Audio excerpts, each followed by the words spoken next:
All right, folks, in this episode, we're going to talk about 5 things that we like about hoop houses from our point of view. And the first one is going to be just how simple these things are, and then that in lies the beauty. So a lot of folks try to make this super complicated, but at the end of the day, it's a dome that's all interconnected. It's a very strong yet simple structure, and it can cover a lot of applications, a lot of crops in most climates.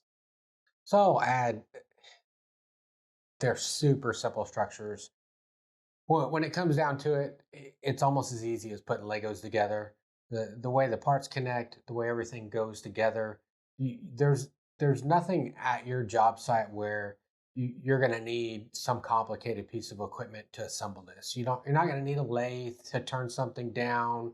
And you're not going to need some type of complicated tool to make extensive bends or anything very complicated. This is designed to be able to be assembled very easily at your farm, your location, your home, with minimal amount of tools and in a short period of time. A lot of people get super nervous because on the onset of this, number one, it depends on how you look at it. It's either a very large investment, or sometimes it's the largest thing that somebody has individually built.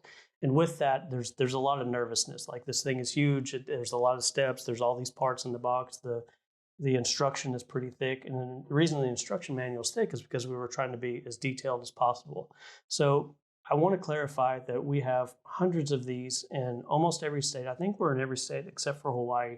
And these things are built from people with an engineering background, people with a construction background. We also have people that have no background in any of that whatsoever. They're made by men, women, old, young, housewives, people that sell cars, people are just now getting into farming. If you name a category of people or folks or experience, that has been built up. And with that, you should feel good that if somebody else has done it, you can also do it. And so depending on how comfortable you are or what your physical ability is, sometimes they go up super fast. We know of instances where an experienced crew has come in with 3 or 4 people and have knocked it out in a day and a half. And then I also deal with some folks that they'll open the box and they'll work on it just kind of off and on for several months.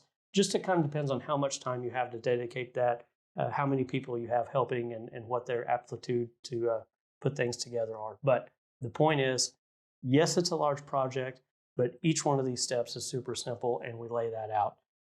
The other thing that I like, yes? I would say it's very forgiving, the process itself, the way all the parts fit together. There's not a lot to it. Once you start the project and figure out one step, you're going to do that same step multiple times, and you'll get very familiar with the process. Again, it's very forgiving the way it all goes together. There's nothing that's super precision where if it's off an inch or a half an inch, it's not going to make that large of a deal when it comes to the end. You're still going to end up with a fantastic structure that you can use on a daily basis to either extend your season or grow things in that you might not be able to grow outdoors. A lot of times, it also depends on your aptitude for, how OCD, I guess you can be, is the best way I can put it. So if you have a hoop over here and they're all in the line, and then you have one that's just a little off, maybe there was a rock, or maybe you just couldn't get it right for whatever reason. By the time you put that cover on, a lot of that stuff that is visually going to bother some of you, a lot of that just goes away once the cover's on, and you'll never notice it again. And that's certainly not going to affect the plant growth or anything like that. So give yourself a little bit of permission there to move on past some things that may bother you. There's things that have to be right, and there's things that, quite a bit of things that can go either way. So the other thing that we like about hoop houses is just how adaptable they are. We have people that grow ornamentals, they grow succulents, they grow food. Some people just have this to work under. A lot of people get these just as like shelters to work under or something like that. Like I said, northern states, southern states, east, west, in the Rockies, on the plains, on the coast.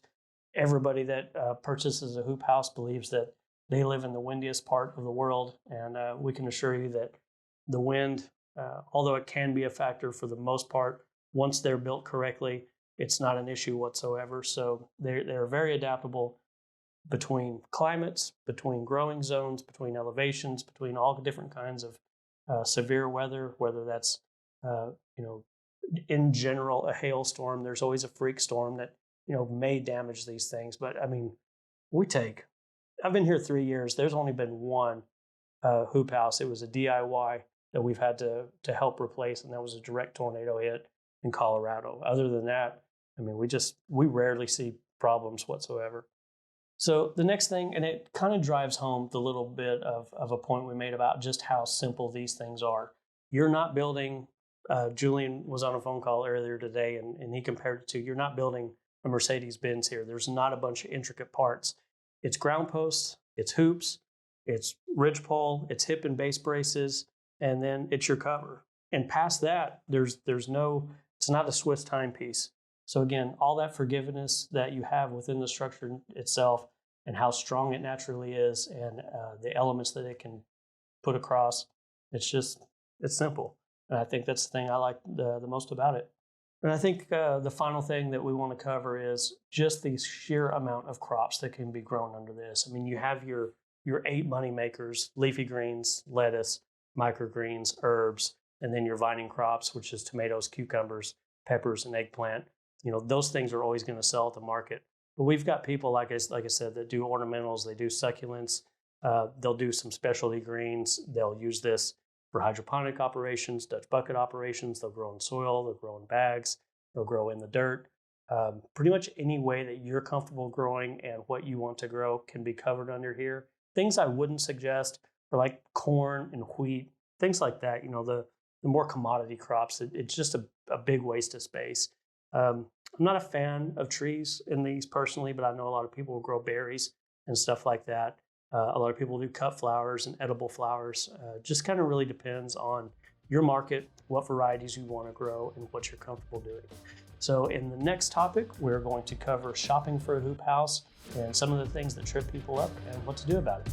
See you next episode.